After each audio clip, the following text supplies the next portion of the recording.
He wanted to acquire supernatural powers. The monk said, just these 3 mantras, all the supernatural will be yours. Tenali Ramakrishna went into a haystack. 3 days it was kept burning. After 8 months, Tenali Rama arrived.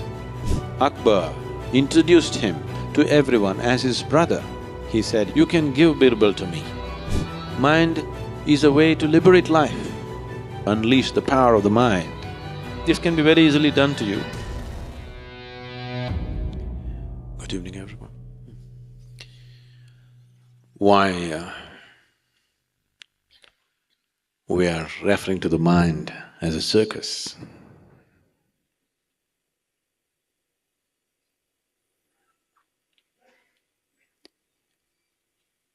Circus is not a mess. Circus is a very coordinated activity, made to look like a mess. Deliberately made to look like a mess, but an extremely well-coordinated activity, that's what circus is. So the circus of the mind, if you have to experience it as a miraculous, coordinated activity rather than as a mess, the most important and crucial thing is, your intellect is not identified. Because once it's identified, your perception is so distorted, and this distortion permeates into every aspect of your life. You definitely have heard of Akbar and Birbal. When Akbar was an infant, his mother died. Or because she was a queen, they got another woman to breastfeed Akbar. And obviously that woman had a son. Then Akbar grew up into a great emperor. Because this woman had breastfed the emperor, they had given a whole village to her. And that boy also grew up into a man, but not much of a man. And he wasted and squandered the opportunity. He owned the whole village, but he wasted it and squandered it and lost it. And he was going through bad times. So one day, he thought, anyway, my mother has breastfed the emperor, so he owes something to me. In a way, I'm his brother. If I go and ask him something, he cannot refuse. With this idea, he came to Akbar. When he came, Akbar treated him with great respect, welcomed him in his court, honored him, introduced him to everyone as his brother, because both of them have drunk the milk of the same mother. And he stayed as a guest, attended many meetings which he could not understand the head or tail of. He was totally out of place. But Akbar took him around well-dressed, like his brother. After being there for a few weeks, he thought, my misfortune is only because I don't have good people around me. See, Akbar has such wonderful people. Above all, he has Birbal. That's why he's doing so well. If only I also had someone like Birbal around me, I would also become a great man. He expressed this to Akbar.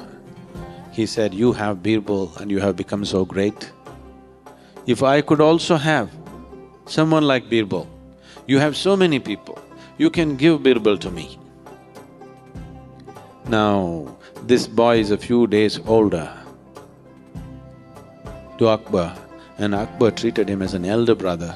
When his elder brother requests, give something to me, I'm in bad times, he could not refuse. So Akbar said, you can take Birbal. When Birbal came that evening, Akbar announced in the court, Birbal is leaving with my brother, my elder brother, tomorrow morning. Birbal looked at this situation that he has to go with this fool to the village. And Birbal immediately said, "Oh, Your Majesty, your elder brother definitely needs wise company, but I have a better idea. I can send my elder brother with him. Is that okay?" they asked. So that man looked at this, if Birbal is so wonderful, his elder brother must be even more wonderful. He said, "That's fine with me, I'll take Birbal's elder brother. He must be even better." So Akbar also was relieved because though he wanted to be generous to his brother, he did not want to lose Birbal. He was also relieved. So next day morning, in the court, grand send-off is being organized. Birbal came into the court with a bull on the tower. Akbar said, "What is this?" Birbal said, "This is my brother. We drank the milk of the same mother."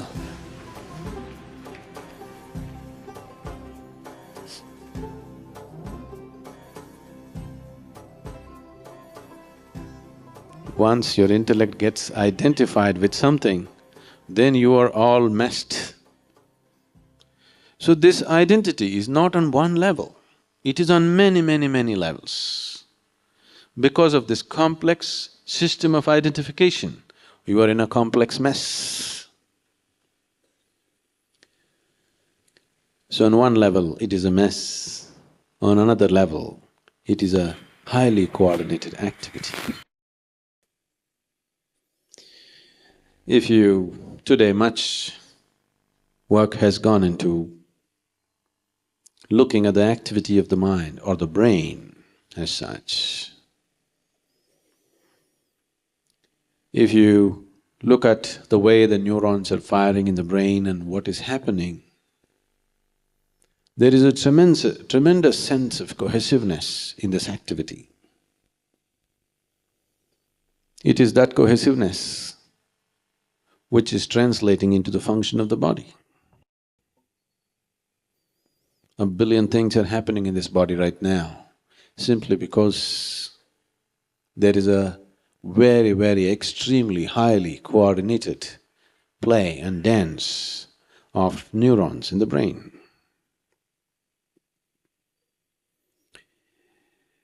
But mind as an experience for people, in most people's experience, unfortunately, it's become a mess. So it's a circus. Both the aspects of the circus are there. Even the clown in the circus is a gymnast, hugely coordinated, but he's made to look like a clown. So the outer expression may be that of a clown, but he's hugely talented and balanced in his activity. That is the experience of most people when it comes to their mental activity. So what is the possibility of this circus? How the circus can take you to great heights, how this circus can also render you to the depths of hell within yourself. Both are possible. Both these possibilities are very much alive for every one of us right now.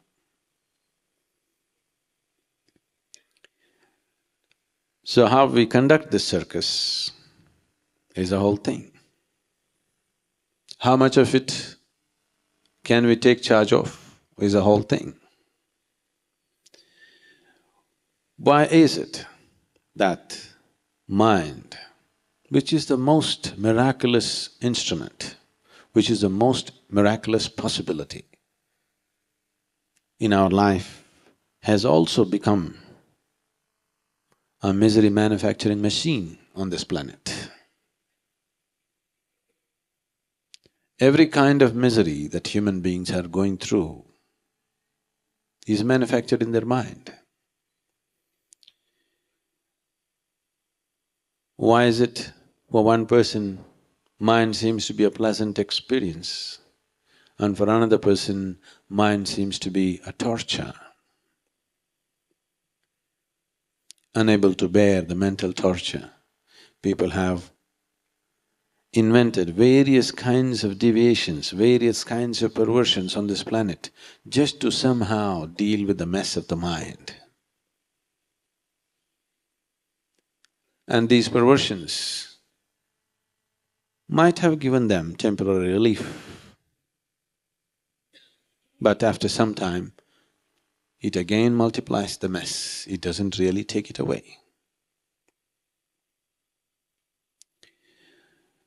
The moment your intellect, let's differentiate between these two. Intellect is like a scalpel which is constantly cutting through everything.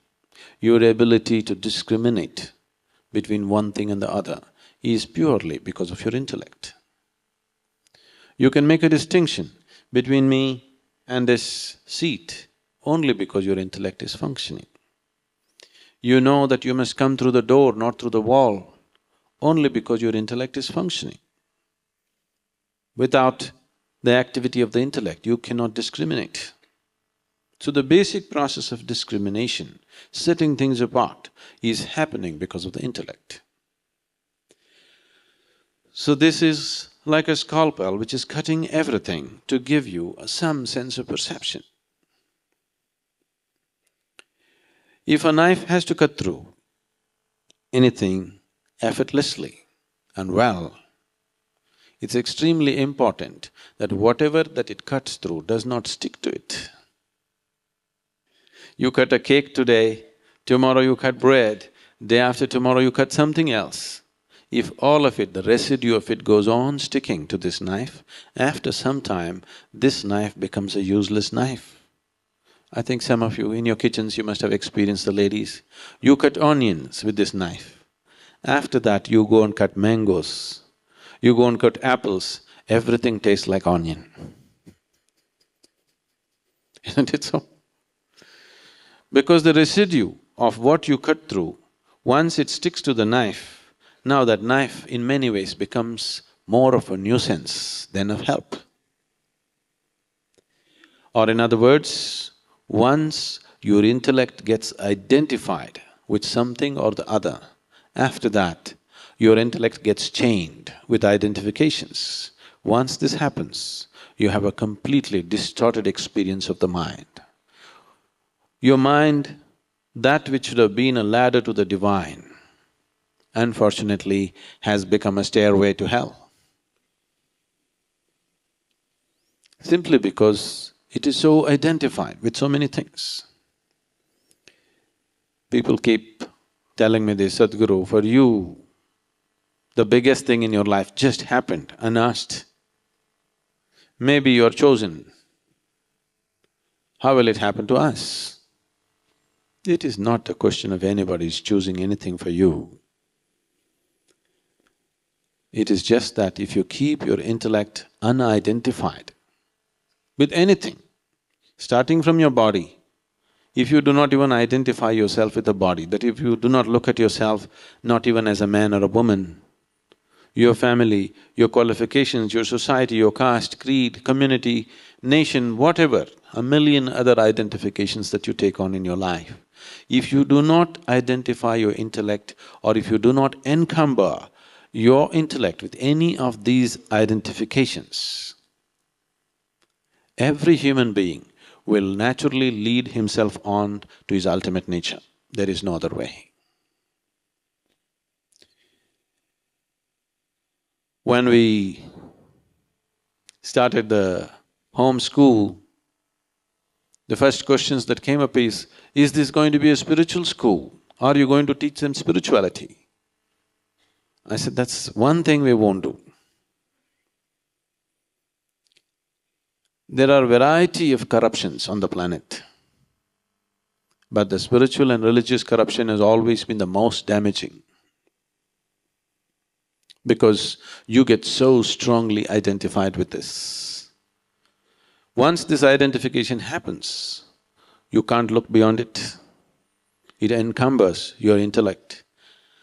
So if children are brought up without any sense of identity, you will see every human being will naturally lead himself towards his enlightenment. I must share this, I hope it is received with the necessary understanding, because this was a certain moment of intimacy, a certain moment of many things that cannot be expressed. I was just 14 years of age. My mother, who was a very devout, dedicated woman, for her whole life was her husband and 4 children, and she never thought anything about herself, she just gave her life to us. So there was no need for her to ever express that I love you or anything, such a thing was never expected. Whether she loves you or not is never a question, because her whole life is for you.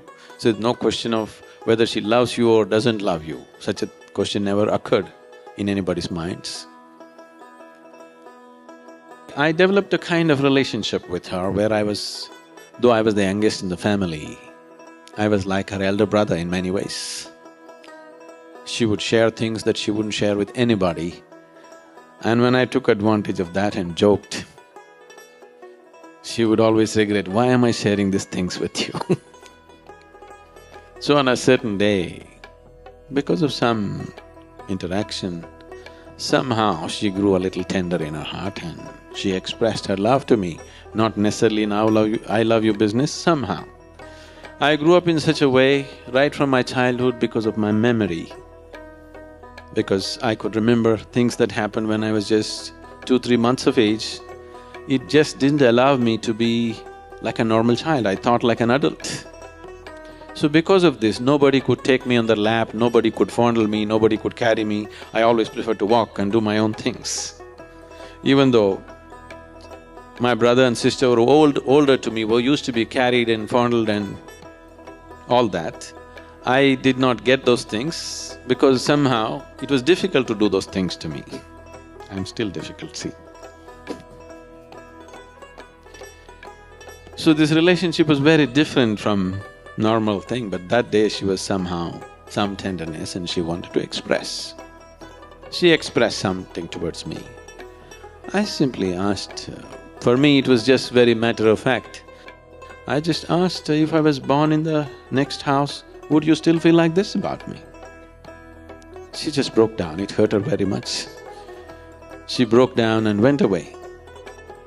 I didn't intend to hurt her, I just asked a simple question, which these questions are constantly going on in me about everything, not just about one thing.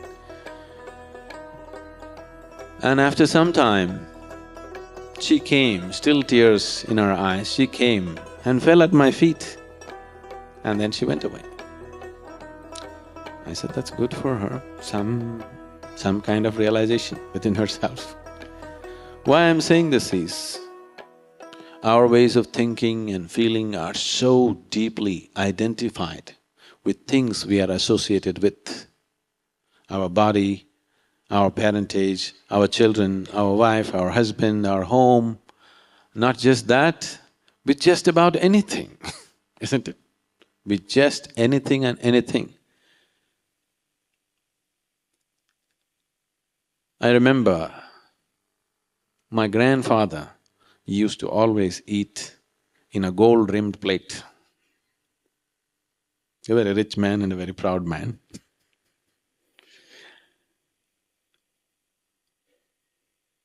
If at any time for some reason, even when he travels, another traveling gold plate has to travel with him. Suppose that plate is not there, he just won't eat. He cannot eat. The same damn food. What is the problem, whether you eat in a gold plate or a steel plate? Okay, you want to do things in style, it's okay. But the identification with something as simple as that is so deep that if he eats on another plate, he will become sick. His stomach will be disturbed. Your identifications are so very deep with big things and small things. Once you're identified like this, your mind is a mess of a circus. It will never raise to any great peak or pitch, it will be just a mess. Once you're very deeply identified, it is better not to insult the circus by calling your mind a circus. It's more a mental diarrhea. Non-stop, it is just going on endlessly. This cannot be stopped with a pill. People have tried the drink, the drug, all kinds of things, but it cannot be stopped that way. Only when you get disidentified, when you're able to be involved but not entangled, only then this is possible. Right now, because somewhere people realized that this identification is causing so much trouble, immediately they started giving you an antidote: detachment. The moment you detach yourself, your ability to experience life also is gone. Because life can only be experienced with involvement. Where there is no involvement, there is no life. Is that so? The deeper the involvement, the deeper the experience of life. However small the event may be, however small a piece of life may be, if you are deeply involved, it's a very great experience for you. Nothing dramatic or spectacular need to happen in your life. If you're deeply involved with the simplest aspect of your life, you will see every aspect of your life is spectacular. So involvement is the only way to experience life. No involvement, there is really no life. But why is so much detachment being taught everywhere? Fear of entanglement. It is from that fear, detachment is always being propagated. If you detach yourself from life, you're avoiding life. If you really want to avoid life, there are more efficient ways to do it. You know, you can jump off a mountain, you can consume poison, you can hang yourself. Whatever we do, we must do it efficiently, isn't it? If you want to really avoid life, you just have to hang yourself. What is the idea? Are you here to experience life or are you here to avoid life? Which way is it? Experience life? Can you experience life unless you're involved?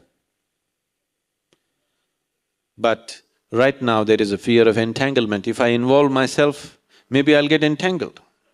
Entanglement has happened because of the discriminatory nature of your involvement.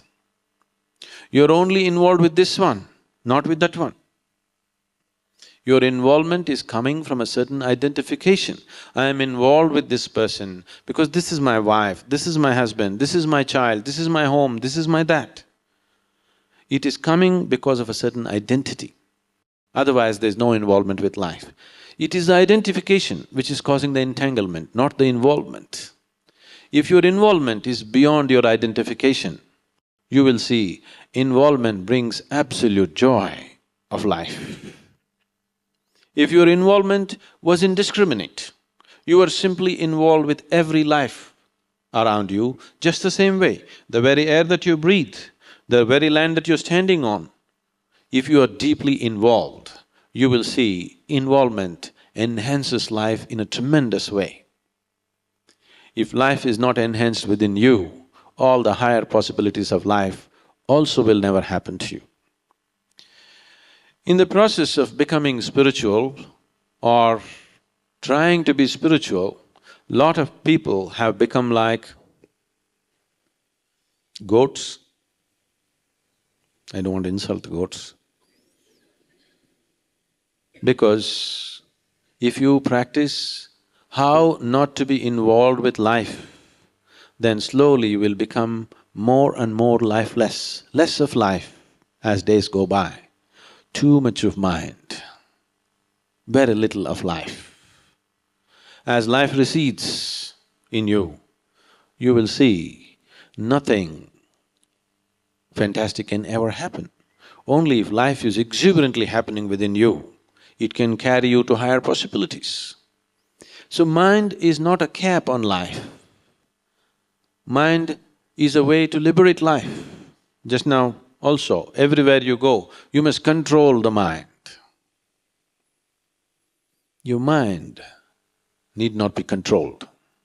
Your mind needs to be liberated. But unfortunately, we are always thinking of controlling the mind. People are talking about, I want to become no mind. It's a very misunderstood concept. It took millions of years to evolve this mind.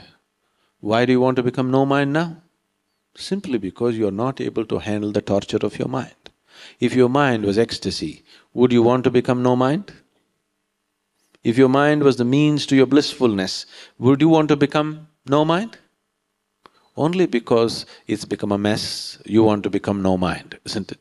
Only because you're seeing it as a barrier, not as a stepping stone, you want to become a no mind. Mind is not a barrier. Mind is a tremendous possibility. It is because without addressing and understanding the fundamental nature of the mind, we are trying to go about handling it, this problem has happened.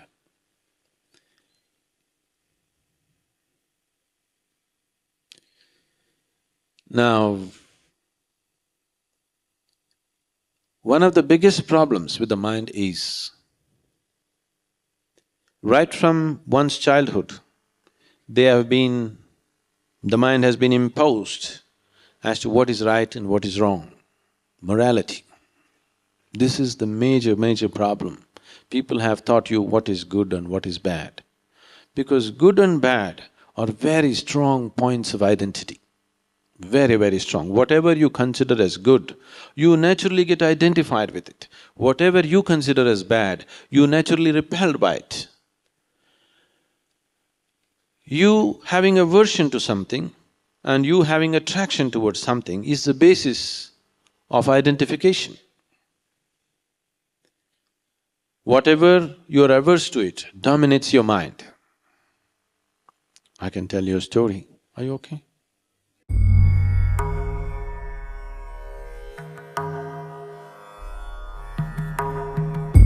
Once there was a man in South India.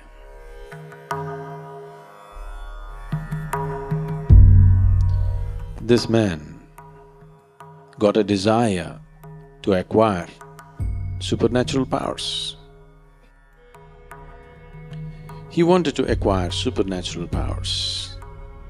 Supernatural powers means, someone wants to walk upon water, somebody wants to fly without an airplane, someone wants to sit in the fire and not be cooked. So many things. Fundamentally, you want to do something that others cannot do, and that's called a circus. Yes?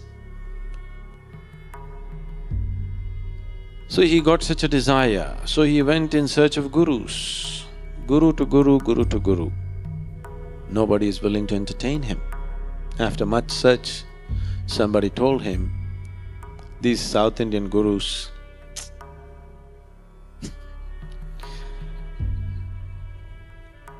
are too conventional, they're no good. You go to Tibet. There's an old Buddhist monk. He has all the supernatural powers you want and he's willing to share it with you. Our man set off on a journey to Tibet. By foot, traveling to Tibet, crossing Himalayas, reaching there. It's not a simple journey, but our man is determined to have supernatural powers, so he walked all the way to Tibet.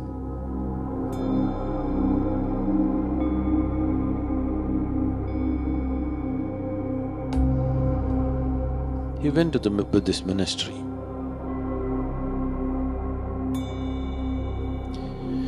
There the culture is very different from South India or any part of India for that matter, especially South India. Here we have been taught, Atithi Devo Bhava, that means a guest is God. If somebody appears at your doorstep, whether you know him or you do not know him, you treat him like a god. Such a culture does not exist in the Buddhist monasteries. If you go there, nobody will ask you who you are. Not because they don't care for you, because in their life, their whole life's work is just to find out who they are. So when you have just arrived, they don't want to embarrass you with such a big question. Who are you? It's not a small question, isn't it? In the middle of nowhere, you say, I am Ramaswamy or I am Habibullah, doesn't mean anything. In your town, in your community, it may mean something. In the middle of nowhere, it just doesn't mean anything. So they don't want to embarrass you with such big questions, so they never ask you, who are you? A new man has arrived, if you do not ask, who are you, what is the next possibility? Where do you come from? Do you know where you come from? So they don't want to embarrass you with that question either. You don't know where you come from, you don't know where you will go. These few years that you are here, you're busy. Very busy, isn't it? Suddenly the act will end one day, just like that. For some there is a warning, many there is no warning. Just like that, without notice, all your act may end. But we are so busy, not knowing where you came from, not knowing where you may go. So they don't ask you such questions either. A new person has arrived, you don't ask him who you are, where you come from, there is not much room for conversation, so they don't talk to you. Lunch means there is a bell. If you want, you can go and eat. If you do not eat, in Buddhist life, fasting is also a very important part of their spiritual life. So if you're not eating today, that is also greatly respected. Nobody will compel you, you have to eat. South Indian home, you must eat. It doesn't matter you're bursting, but you must eat. You understand, that's hospitality. It's also a sure way to the hospital, but such things don't exist in Buddhist monasteries. This is a strange situation for our man from South India. So he hung on. When hunger overtook him, he went and ate, otherwise he just hung on and hung on. 1 day, 2 days, 3 days, 3 weeks passed away. After 3 weeks, the old monk called him. He knows why the man has come. He looked at him and said, see, what are you going to do with these supernatural powers? What will you do walking upon water? After 3 days, anyway, a boat will be better. Suppose you go and start walking on water in Delhi somewhere, is there any water? Is there some water body where you can walk? Suppose you walk, initially a whole crowd will gather. If you every day start walking on water, people will say, he's a water walker. Yes? And anyway, after 3 days you will wish you had a boat. Because after some time, what is the difference between walking on the land and walking on the water? Except the attention that you get initially. After some time, it's the same walk, isn't it? Don't waste your time like this. I will teach you the way of meditation. With this, you can live a fruitful life. Our man said, what? To learn meditation, do you think I have to come all the way to Tibet? In India, we know every kind of meditation. I want you to remember, Gautama the Buddha himself is an export from India. I want supernatural powers. In many ways, the monk tried to dissuade him, said, nothing doing, I want supernatural powers. And the monk said, okay, if you're so set on it, tomorrow morning, have a dip in the river at 4 o'clock in the morning and be here. I will teach you the secrets of the supernatural. Our man went and took a dip in the river. That is Tibet. Temperatures are all minus. He turned half blue and came and sat in front of the monk. The monk looked at his condition and his determination and told him, see, this is very simple. I will give you 3 secret mantras. If you utter these three mantras, all the supernatural will be yours. You have to utter these three mantras 3 times over. Shall I reveal the mantras to you? Yes? These three mantras are Buddham Sharanam Gacchami, Sangham Sharanam Gacchami, Dhammam Sharanam Gacchami. Just these three mantras, 3 times over, all the supernatural will be yours. It is just that when you're uttering the mantra, do not think about the monkeys. Is that all? That is all. May I go? Please go ahead. Our man came out of the ministry jumping with joy. The fool of a monk revealed all the secrets to me, did not even ask for a Guru Dakshina, and he tells me, do not think about monkeys. What does he know about my culture? I think about the Vedas, the Upanishads, the Brahma Sutras. Why will I think about monkeys? Am I a hunter? I have not seen a monkey in the last 10 years like this, thinking about monkeys. He walked all the way back to India, came to the banks of the sacred river Ganges, had a dip, sat down, Buddham, monkey.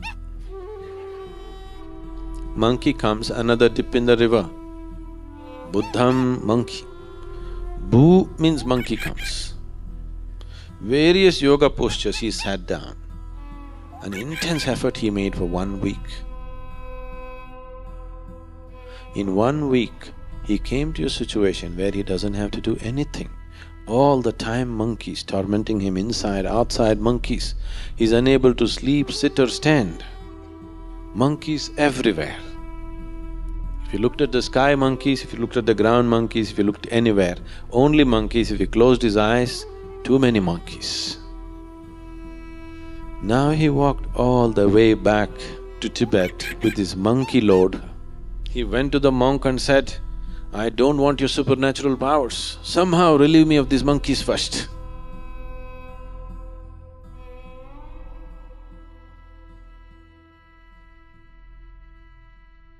Now this is the nature of your mind.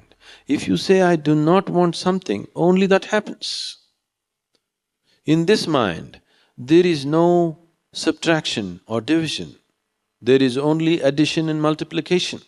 You cannot take away anything by force from this mind. Now, this does not need any enlightenment. If you just close your eyes for a minute and look at it, you can see you cannot do anything by force. Now somebody told you, this is good, this is evil, do not think about the evil. Now that's a full-time job. There is nothing else going on. The moment you identify something as good and you identify something as bad, you getting identified with the good and having aversion for the bad is a natural process. If you have an indiscriminate sense of involvement with everything, involvement need not necessarily mean that you have to go and do something. You can just look at people and be involved, isn't it? You can just look at the sky and be involved. You can look at every life and be involved. You can close your eyes and still be involved. Involvement is not an act. Involvement is a certain willingness with life. You have become willing to the process of life. If you get identified, you are becoming unwilling to the process of life. You are only willing in selection. With the rest of the life, you are not willing. It is this unwillingness which is scaling down the aliveness in a human being. You just look at yourself and see, when you're 5 years of age, how alive you were and how alive you are today. It's gone down, isn't it? Yes. With age, aliveness need not go down. With age, our physical capabilities may go down. Aliveness need not go down. If you're 100, you can be as alive as a child. Your aliveness is going down because you're committing suicide in installments. The method of committing suicide is that you become selective in your involvement. Involvement does not necessarily mean physical action. Involvement is just your willingness with life. If you take away the willingness, the process of life naturally becomes suffering. Whatever you do willingly, that's your heaven. Whatever you do unwillingly, that's your hell. What is a great love affair? If it happens to you, when you're unwilling, that becomes your rape, isn't it? What is considered so beautiful can become so horrible, simply because the difference is just willingness and unwillingness. So, whether your mind is a misery or your mind is a miracle, simply depends on this: are you allowing life to happen to you absolutely willingly or unwillingly? Is your life a love affair? Or is life just raping you? That's the question. If you're being raped by life, then mind is a misery. If your life has become a love affair, life is blissfulness, mind is blissfulness too. So it is because of selective involvement, it is because of a certain identification with something or the other that you become selectively involved. When the other things that you're not identified with happen to you, you feel raped by life. Naturally, there is misery, there is no other way to be. So if this circus of life has to be… circus of the mind has to become a symphony, if it has to raise to its crescendo, one of the foremost things is, suppose in the circus you have seen the trapeze artists. The trapeze bars and the trapeze ropes are always tied in such a way, only if they go full swing, they get to reach each other. If they're little unwilling or any one of them is unwilling, circus will collapse, isn't it? They must go all out, all out, all out. Otherwise, it cannot happen in a beautiful way. That is so with you. Are you going all out with life? If you're going all out, that itself will settle the mind. You are going with indiscriminate involvement with life, with everything, absolutely involved. With what passion you look at your lover or your child, with the same passion you look at the sky, with the same passion you look at the tree, with the same passion you look at the earth, with the same passion you look at anything. If you have the same passion and involvement with every aspect of your life, mind is not a misery, it is a beautiful circus. Circus is a symphony of actions, isn't it? Tremendously coordinated, but it can become an absolute mess if that coordination is lost. If the trapeze artists are not willing to swing all the way, they want to be safe, so they will go only half the way. Now there is no circus, it's finished. So we did not say circus is a negative thing. Circus is a hugely coordinated symphony of actions. And that is how the brain is functioning. The accumulated mass of information, which generally we refer to as the mind and its activity, is all coming from that accumulated information. This information has a basis beyond your birth. We will not go into that, let's talk about that which is in your experience. From the moment you are born to this moment, everything that you have seen, everything that you have heard, everything that you have smelt, everything that you tasted and everything that you touched, everything that you perceived through these five sense organs is recorded in your mind. Whether you recorded this, whether it happened in wakefulness or sleep, it is still recorded. This can be very easily done to you. You are fast asleep and I will say something to you. If we can do certain processes, you will see what you heard in sleep is still there, you can very easily repeat it. In hypnotized conditions, these things have been done as experiments, But in yogic systems, we have always been aware of it. Yes. In India, we have been aware of this, you have heard many stories about this. We always thought the best time to put in the best input into a human being is when he is in the mother's womb. So elaborate care was taken about how a pregnant woman should be, in what kind of atmosphere she should be, under what kind of influence she should come, what kind of influence she should not come. She was not even allowed to meet certain people. Only those people who are most loving and wise and intelligent were allowed to meet her. Any kind of negative emotions, any kind of negative situations, she was not exposed to, because that is a time you can teach. The child is in deep sleep, just forming. Because there is such a sense of deep sleep, it's very easy to teach. Now when you're awake, there are any number of distractions. You're listening to me, but you're aware of the body. You're scratching your body, you're looking around, you're doing this, you're doing that. When you're in sleep, all these things are absent. Your absorption is absolute. So everything that you have heard, seen, smelt, tasted and touched, wakefulness or sleep is recorded, this information is there. Now, how harmoniously we use this information is the effectiveness of the mind, or how much of a mess this information has become is the ineffectiveness or the mess of the mind. To organize this, people have done various things. All kinds of methods and exercises are being brought about in the world. Yes, there are many ways to make minor corrections and make yourself little more effective than before. But if you really want to unleash the mind, not control the mind, if you truly want to unleash the power of the mind, the fundamental thing is your intellect should not be identified with anything. Then your perception comes to such clarity, then mind naturally organizes itself. Nobody has to organize the mind. It is very well organized, naturally it is organized. Only because the perception is so distorted, its function and its outcome also is distorted.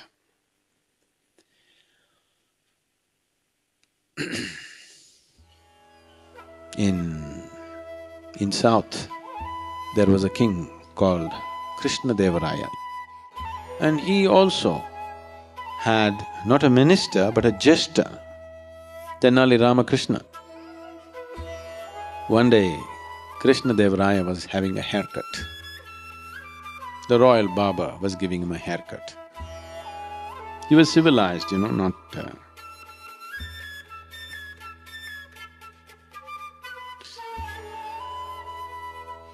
And a crow came and sat there and started doing its usual caca. The barber stopped the haircut with arresting attention, just started listening to the crow. Krishna-Devaraya looked at him and said, "What is this? What are you listening to the crow? As if you can understand what the crow is saying." He said, "Wait, Your Majesty, wait, he has a message." And very carefully heard it for a long time and then shook his head. Krishna-Devaraya became very curious. "What is this? You understand the crows?" "Yes." "What is he saying?" "Your Majesty, this crow has come as a messenger of your forefathers from heaven. And what he is saying is that they are in heaven and uncared for. Above all, there is nobody to entertain them. There is nobody to keep them happy. They are there, everything is physically taken care of, but there is nobody to entertain them. So they're really longing for some help from you. That's why they've sent this crow as a messenger. We must send somebody to heaven to entertain your forefathers. How can we leave them like that unentertained? Your forefathers." Krishna-Devaraya immediately became very emotional. My forefathers are bored and suffering because of lack of attention and entertainment? I must send the best entertainment. So let's see who is the best dancer, who is the best musician, who is the best whatever, all this.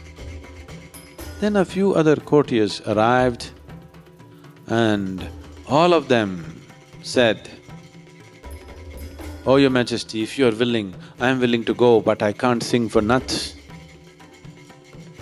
But if you want me to go and serve your forefathers, I will go to heaven and serve right now." Like this they built it up. But then they said, "No, for your forefathers, we must send the best of the best." How can we send? A musician, how long can he entertain you? If you hear him for 2 days, you finished with him. If you send a dancer, how long? If you see him for a few days, you're finished with him. We must send somebody who can keep them continuously entertained. Who better than Tenali Ramakrishna? He can keep your forefathers forever entertained because he's so ingenious. He's the best guy. Krishna-Deva Raya also agreed, there is nobody like Tenali Ramakrishna. He is the best entertainment. I wouldn't like to part with him, but my forefathers… He was in emotion. He said, "Yes, we will send Tenali Ramakrishna." Then Tenali Ramakrishna was called and he heard the story as to how he should go to heaven to serve the forefathers. Immediately he took on the act. "Oh, Your Majesty, I'm more than willing. This is such a honor, I'm going. I also know this whole thing, how to go." The barber had also received instructions as to how to send a man to heaven. The crow instructed how to send a man to heaven. They said, "You must make the man sitting facing south and then you must get lot of sandalwood, camphor and ghee. The heap should raise well above an elephant, a full-grown elephant, and it should be only sandalwood, pure ghee and camphor. And keep the man inside, build this whole heap and then set fire to it. As it goes, this fire should burn for a minimum of 3 days and then the man will evaporate and go to heaven and serve the forefathers." Tenali Ramakrishna said, "This is the correct method, this is the best way. I will go and serve your forefathers. It is just that, let me make the preparation. I want to purify my body and my mind and everything before I go there. I want to take off all the doshas in me. Give me just 30 days' time." A grand site was prepared, a huge thing going on. Tenali Ramakrishna personally went and supervised the whole process. And he only set up this whole thing with his trusted labor. He created the whole site the way he wants it. Krishna-Deva Raya was moved with Tenali Ramakrishna's dedication towards his forefathers that he is willing to go to heaven. The day came and Tenali Ramakrishna went into a haystack first and then over that this whole hill of wood and ghee and camphor was built and then set fire. 3 days it was kept burning. After 3 days, nothing but ashes were there. Tenali Ramakrishna disappeared. Many months passed, Krishna-Deva Raya wondered what is happening to his forefathers because the damn crow did not come again and tell what is happening. Every day when the crows came, he asked the barber, "What are they saying? What are they saying?" This is not the crow, this is just an ordinary crow, not the messenger crow. After 8 months, one day, when Krishna-Deva Raya was in the full assembly of the court, Tenali Rama arrived with long hair and a long beard. And he bowed down to Krishna-Deva Raya and Krishna-Deva Raya was overjoyed that Tenali Rama has come back from heaven. And he said, "What is happening? Are my forefathers well? Did you keep them happy?" "I kept them very happy, they've been splitting in their sides with my jokes, they're really enjoying everything. It is just that they have one problem, Your Majesty." "What is that?" He said, "There are no barbers in heaven. Look at me. Even I couldn't have a shave. And your forefathers for so many years, they're tripping on their own beards. It's become really difficult that they're carrying long beards around their neck and they're really having a problem. They need a good barber. We must send the best barber. Of course, the best one is the royal one. Krishnadeva Raya immediately said, I will send my personal barber. The barber quaked. Then he came and fell at Krishnadeva Raya's feet and admitted, I did this horrible thing. Why I'm saying this to you is, once you're identified with something, your perception gets so distorted. From the day you are born, to increase your identity with your family, your parents have been campaigning, how you belong to them and what. To increase your loyalty to your community and caste and creed and religion, other people have been campaigning. To increase your loyalty and you're even willing to die for your country, some other people are campaigning. On different levels, people are constantly campaigning to ensure that you're deeply, deeply identified with something so that you will serve those purposes. Nobody wants you to be a liberated human being because they're afraid of freedom. They believe that if one is free, he may do irresponsible things. Only because one is not free, he does irresponsible things. If one is truly free, why will he do anything irresponsible? Why will he do anything harmful? He is not free in his mind, that is why he does desperate things, isn't it? He is too identified with himself and nothing else, so he can harm somebody else. If he is not even identified with this one, there is no harm coming out of such a human being. It cannot come out of him. So because of these campaigns, you get so identified and everything gets distorted. We can run a campaign to make you believe just about anything. I want you to know this. If we campaign hard enough, we can make you worship anything, we can make you hate anything, we can make you love anything, we can make you give up your life for anything. It is just that we have to work on your identification. How strong is your identity? That is how much you go, isn't it? Once your intellect is identified, mind is no more a harmonious circus, it's a mess of a circus. The whole system of yoga, the technology of yoga is only towards this. Right now, what we are offering as inner engineering is fundamentally just this, it's not a teaching, it is not a philosophy, it is not an ideology or a belief system or a religion. It is just a technology to create a distinction. If you go into these processes, what they're doing to you is just this. If you sit here, your physical body is here, what you call as your mind is out here, what is you is away from this. Once this little space between you and the activity of the mind, between you and the activity of the body arises within you, now mind is no more a mess. It is a great symphony, it is a tremendous possibility, it can take you to great heights. If this distinction is not there, it is this distinction which unfortunately got misinterpreted as non-attachment or detachment.